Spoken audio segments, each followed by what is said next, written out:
Long before the rise of shoguns and samurai, and even before the ancestors of today's Japanese people arrived, the islands of Japan were already inhabited. This period is known as the Jomon era. Although the Jomon people left no written records, archaeology has revealed much about their lives. They were a prehistoric hunter-gatherer culture who lived in the Japanese archipelago from around 14,000 BC to 300 BC, before gradually being assimilated by migrants from mainland East Asia who brought with them the Yayoi culture.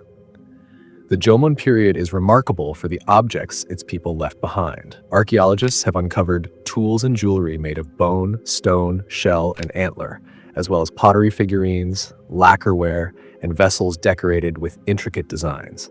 Scholars often compare this culture to those of the pre-Columbian Pacific Northwest or the Valdivia culture of Ecuador, where complex societies developed among hunter-gatherers with only limited horticulture. The origins of the Jomon people can be traced to the Paleolithic inhabitants of the Japanese archipelago, who became isolated from mainland Asian groups some 22,000 to 25,000 years ago. Genetic studies describe them as one of the most deeply diverged populations in East Asia. Research suggests that the Jomon lineage separated from ancient East Asians between 25,000 and 38,000 years ago.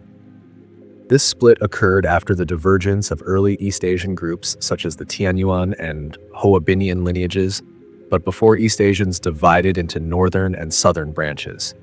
Like other East Asian populations, the ancestors of the Jomon likely came from Southeast Asia and moved northward along coastal routes, making them part of the earliest waves of human migration into East Asia.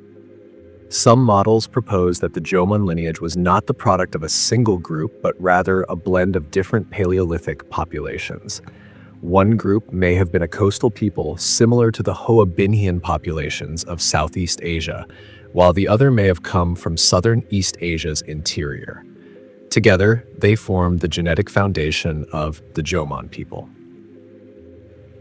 The Jomon period lasted for roughly 14,000 years and is conventionally divided into several phases: incipient, initial, early, middle, late, and final. Each of these stages grew progressively shorter as time went on.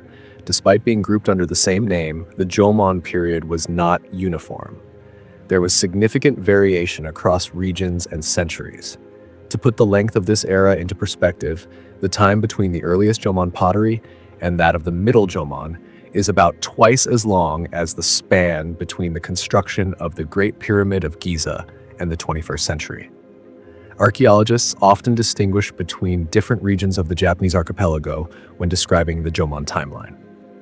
Honshu and Kyushu follow the standard phases, but Okinawa and the Ryukyu Islands are excluded, as the Jomon people never settled there. In contrast, Hokkaido and northern Tohoku did not transition directly into the Yayoi culture like much of Japan. Instead, they developed into what is known as the Zoku Jomon period, a cultural continuation unique to the north.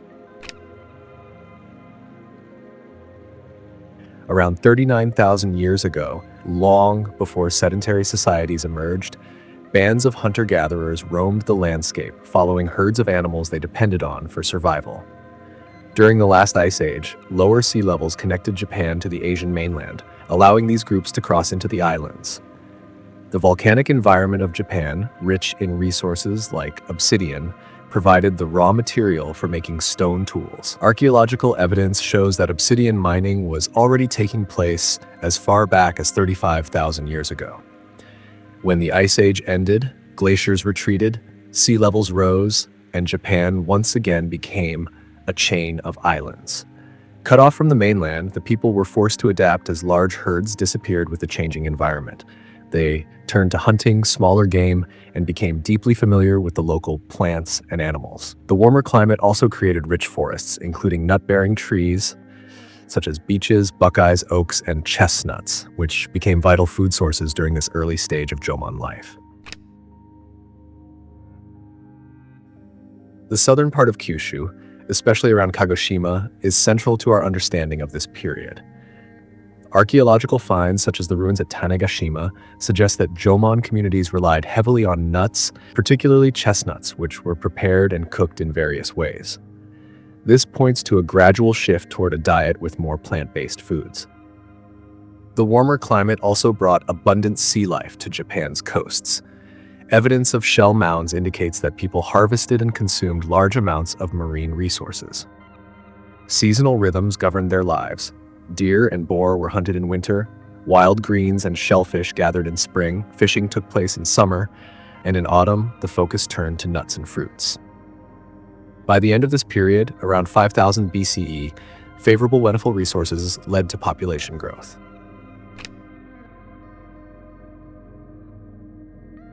The early Jomon period coincided with the Holocene climatic optimum, a time of warmer and more humid conditions. This environment supported an expanding population, as seen in the larger villages that began to appear. Pottery, first made in the earlier phase, became more elaborate and decorated with cord-marked designs. Although the Jomon still lived primarily as hunter-gatherers, they began experimenting with limited forms of agriculture. They tended lacquer trees and cultivated small plots of crops such as bottle gourds, adzuki beans, soybeans, hemp, and perilla. There is also evidence suggesting that peaches were among the fruits they grew. This gradual shift marked the beginnings of a transition toward more settled communities.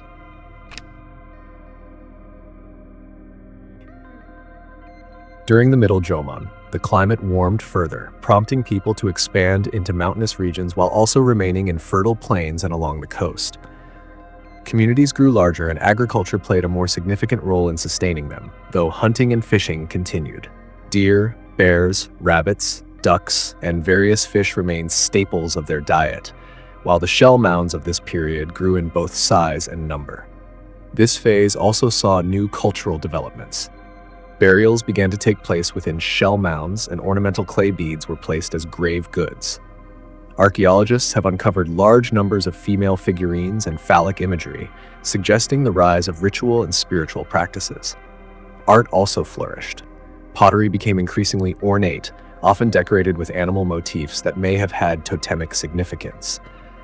Figurines were crafted with holes, perhaps intended to be hung inside homes for spiritual purposes.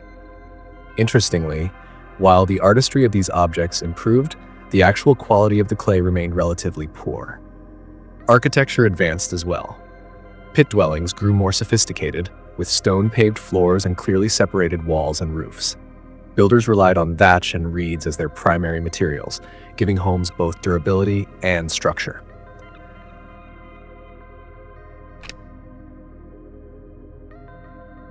After about 1500 BCE, the climate cooled during a period of neoglaciation, and populations declined sharply. Archaeological sites from this period are fewer, reflecting this contraction. The Japanese chestnut tree became especially valuable during this time, not only as a source of food but also as durable timber for building houses in wet conditions. In western Japan, around 900 BCE, contact with the Korean peninsula brought new influences. Migrants introduced wet rice farming, bronze and iron metallurgy, and new pottery styles from the Mumun culture. These newcomers settled in western Kyushu, coexisting with Jomon and later Yayoi communities for centuries. The final Jomon gave way to different cultural developments depending on the region. In most of Japan, it was succeeded by the Yayoi culture, named after an archaeological site near Tokyo, which lasted from about 300 BCE to 300 CE. In Hokkaido, however, the Jomon transitioned into the Okhotsk and Zoku Jomon, or Epi-Jomon cultures, which later merged with the Satsumon culture around the 7th century CE.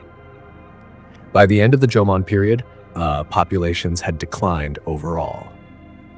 Scholars believe this was not the result of warfare or widespread violence, but rather environmental pressures, food shortages, and shifting climates. Although not every group was equally affected, the decline marked the close of a long and formative era in Japan's prehistory. Daily life in the Jomon period revolved around the core activities of a hunter-gatherer society. People hunted animals, fished in rivers and seas, foraged for nuts, and collected shellfish. Yet, their subsistence was not limited to gathering.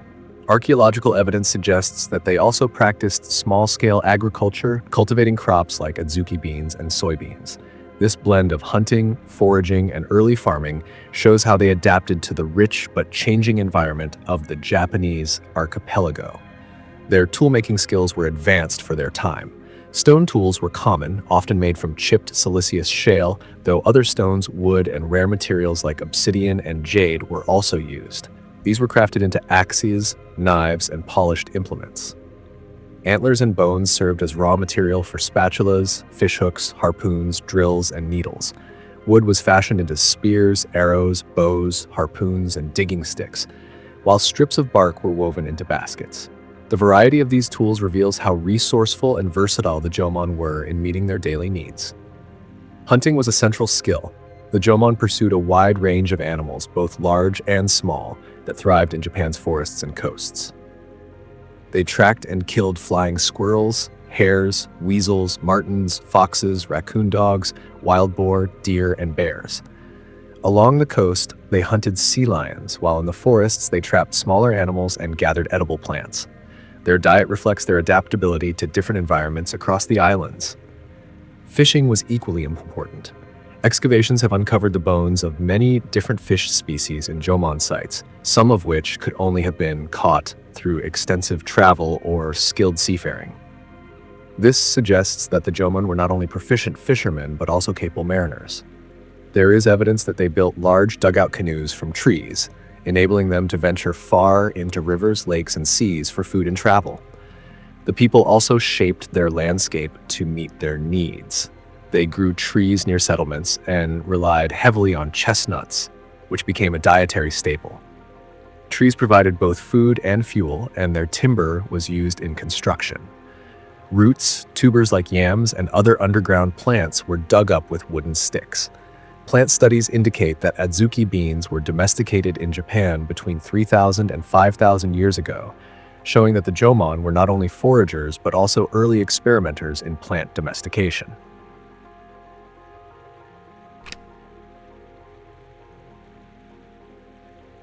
The Jomon people were not isolated communities, but part of wide-reaching trade networks that spanned hundreds of kilometers across the Japanese archipelago. Archaeologists have found evidence of materials that could only have arrived through long-distance exchange, showing that the Jomon actively engaged in trade with distant groups. Among the most important trade items was obsidian, a volcanic glass prized for its sharpness and usefulness in making tools. Gemstones such as jade and amber also circulated widely, along with asphalt, red pigments, and different kinds of stone used for polished axes, including granodiorite, greenstone, and blue schist. Some of these materials were transported in their raw form, while others were traded as finished tools or ornaments. Certain Jomon communities appear to have specialized in producing specific goods. Archaeological evidence suggests that some sites focused on extracting raw materials, while others were centers for crafting finished items. This division of labor points to a system of interdependence between different regions. There is also strong evidence of maritime connections. Obsidian and other goods found in Hokkaido and Honshu suggest trade between northern and central Japan, while finds in Kyushu and the Ryukyu Islands point to exchange routes stretching far south. Such connections would have required skilled navigation and seaworthy boats, indicating that the Jomon were capable seafarers who maintained contact across long distances.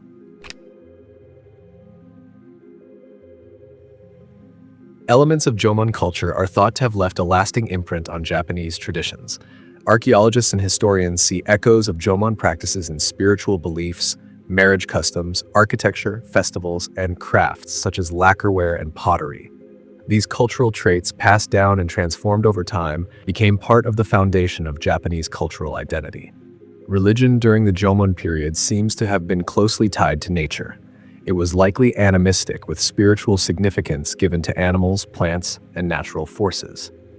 There are also indications of shamanistic practices, where ritual specialists may have mediated between the human and spiritual worlds. This early belief system is considered a forerunner to Shinto, particularly Koshinto, the old Shinto, that preceded later forms of the religion. Similarities can also be seen with the Ryukyuan and Ainu religions, both of which emphasize animism and deep connections to the natural world. The language or languages spoken during the Jomon period remain a mystery. Scholars have debated several possibilities, including Ainu, Japonic, Austronesian, or even other languages that are now completely extinct. None of these theories is universally accepted, and it is likely that the archipelago was home to more than one language family during this long period. One common view is that the Ainu language was spoken by at least some Jomon groups. Linguist Alexander Vovin argued that Ainu originated in central Honshu before being pushed northward into Hokkaido, where its speakers eventually merged with local populations and gave rise to the historical Ainu ethnicity. Bilingualism between Ainu and Japanese continued in the Tohoku region until around the 10th century. Other evidence points to Austronesian influence. Some researchers note linguistic traces suggesting that Austronesian languages, which spread widely across the Pacific, may once have been present near Japan. These contacts could have introduced loanwords into early Japanese. Another perspective is that Japonic languages were already present in parts of the Japanese archipelago before the Yoi migration. If this is the case, one branch of the Jomon population in southwestern Japan may have spoken an early Japonic tongue. Later, during the Yayoi period, Japonic speakers expanded further, adopting rice agriculture and integrating technologies from mainland Asia while blending them with local traditions.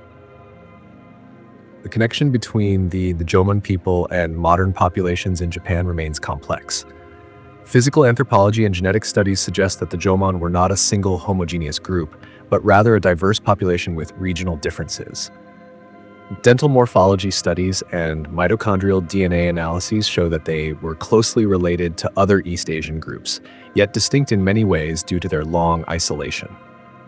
Modern Japanese people, particularly the Yamato, are understood to descend from a mixture of two main ancestral groups, the Jomon hunter-gatherers and the Yayoi agriculturalists who arrived later from mainland Asia.